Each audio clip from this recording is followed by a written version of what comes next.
Randy Orton got his revenge on Roman Reigns for costing him the main event spot at SummerSlam and possibly the WWE World Heavyweight Championship in the process. Reigns was subjected to a vicious beatdown at the hands of Orton that saw him laid out from an RKO through the announcer's table. The image that we saw of Roman Reigns on Raw, it's in stark contrast to what we've grown accustomed to from Reigns. So, did you all enjoy this change of pace where he's concerned? The segment started off pretty terrible with the possibility of a Kane versus Roman Reigns match. It continued pretty bad when Roman Reigns actually got offense in on both men, and I was going, oh god, here we go, like, here comes John Cena push, where this is all going to go to shit. And then I could not have been happier to see my favorite wrestler get the piss kicked out of him. Like, that was just great stuff. The beatdown was good. There were a lot of hard-hitting moments. It was good stuff. Roman Reigns laid out. I think that was necessary to take a next step in the feud. And here's the problem. This match scares the shit out of me. Like, I cannot tell you how horrified I am at this match. Like, my trust meter in Randy Orton to come through in a big spot is like, you know, if this is like the top, it's like way down here. I have no faith in Randy Orton in a big match. And Roman Reigns, I don't know. You don't know. So this match scares the holy shit out of me. I think sitting there at SummerSlam, I'm going to be just looking and just staring into the ring like, you know, praying to God this is a good match, because I'm not excited for this whatsoever. I really am not. It was nice to see Roman Reigns get beat up for a change, and I really enjoyed the change of pace here for two reasons. One reason, it further drives home the point that Randy Orton is beginning to redevelop his individuality, and that's a great thing.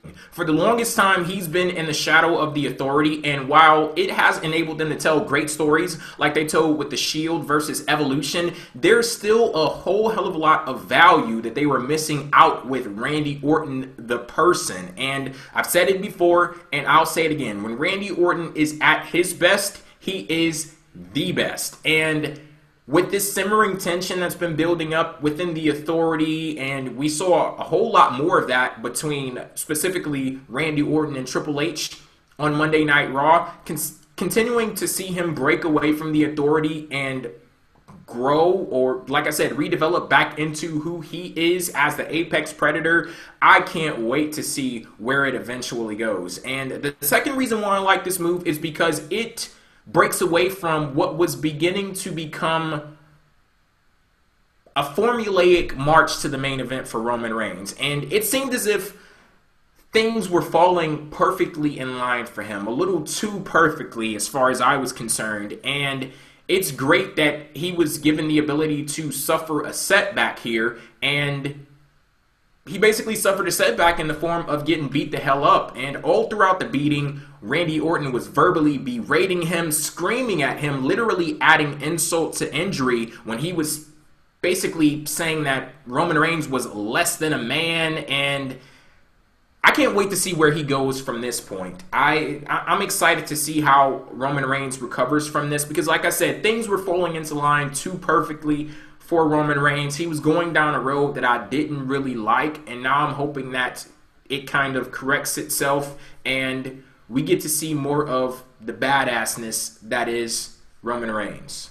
Got one thing for this match, and this is going to be very awful because of who Roman Reigns is going to be compared to in his role. WrestleMania 27's main event. That's all I'll say. Oh my god. Now my whole thing is, Charlie, you said you are unsure about Randy Orton? I have no faith in Randy Orton. Why? I have WrestleMania 25. I have every match with John Cena.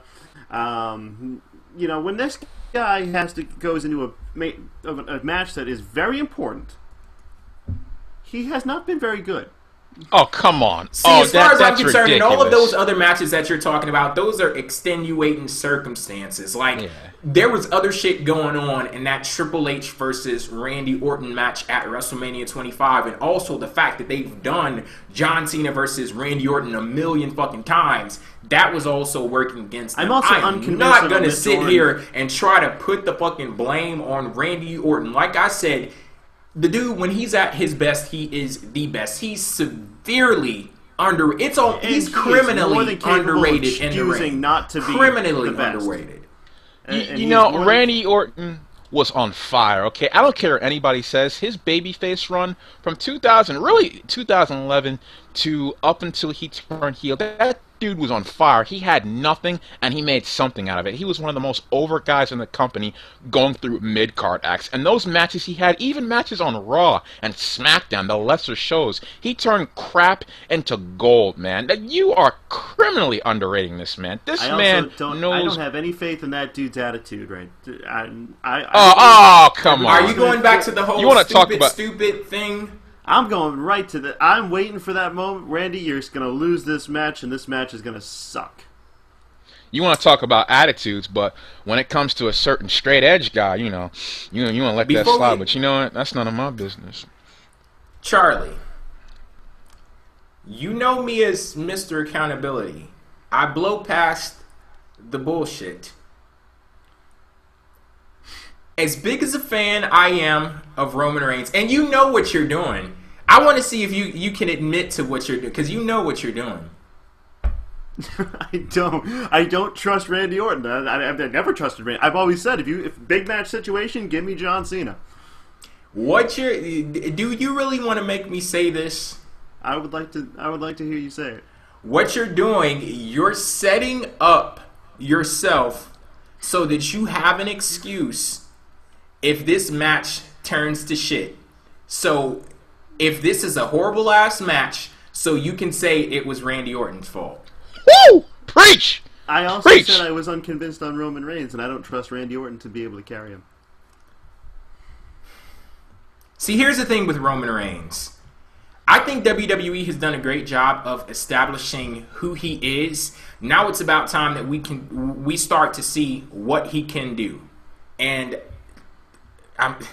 SummerSlam is a really, really, really, really big test. And I'm just going to go ahead and throw it out there. I think that we've seen sprinklings of WWE letting their ambition get ahead of them where Roman Reigns is concerned. And what I mean by that is they kind of betrayed a little bit what made people like Roman Reigns in the first place. And I'm just speaking for myself and the way that I saw things. And what put things into perspective for me was those million fucking face-offs that they did with John Cena. It's like you're ignoring what brought you to the dance. It's like you get popular and based off of you get popular based off of who you are, but then when you get to a certain point, they start forgetting those things and you start slowly moving away from the qualities that got you there in the first place. I think the thing that worked in Roman Reigns' favor is that WWE constantly had things for him to do, and they were constantly giving him great stories to work with and things like that. But I think in this situation, they were like, oh yeah, he's going to be a big star. He's going to be a big star. And it's basically you're looking a million miles down to your destination and you're forgetting all of the fucking potholes from here until there. And I don't know. I just don't want them to get their ambition ahead of them where Roman Reigns is concerned. Like, don't even think that this guy is going to be the next face of the company.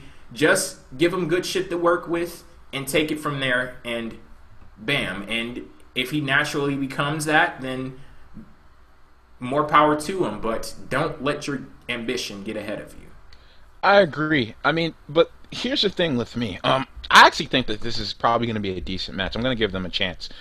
But Randy Orton, typically heels are the one that control the matches. And Randy Orton has been around the game for some time now. I'm going to assume that he's going to be one calling all the spots. If the match screws up, look, Roman Reigns, his single matches, I was not impressed with it. In fact, I thought it was kind of boring. But if this match is not good, I have to say this. I think it's more reflective on Orton though, because Reigns has not impressed me yet in singles matches. So if this happens, I'm not going to really be disappointed. I'm kind of going to be like, it already happened. Orton. Here's my thing. Wait a minute. Blows. I'm not going to say it's his fault or anything, but Orton.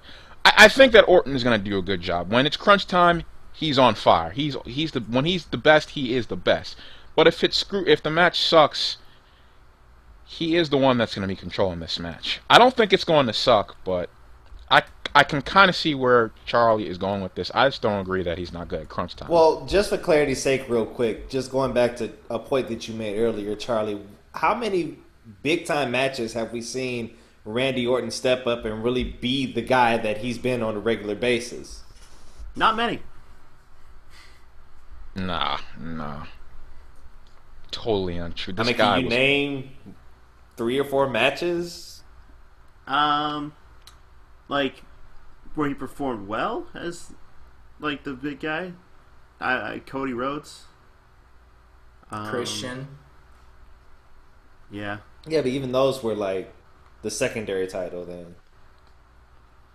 That wasn't like the main event. Here's my thing. If this match blows, I think you're going to look heavily on Randy Orton saying he didn't do enough, but if it's great, it's going to be because of Randy Orton. I might point to Randy Orton if the match is absolutely terrible, but if the match is great, I'll give Randy Orton a hell of a lot of credit.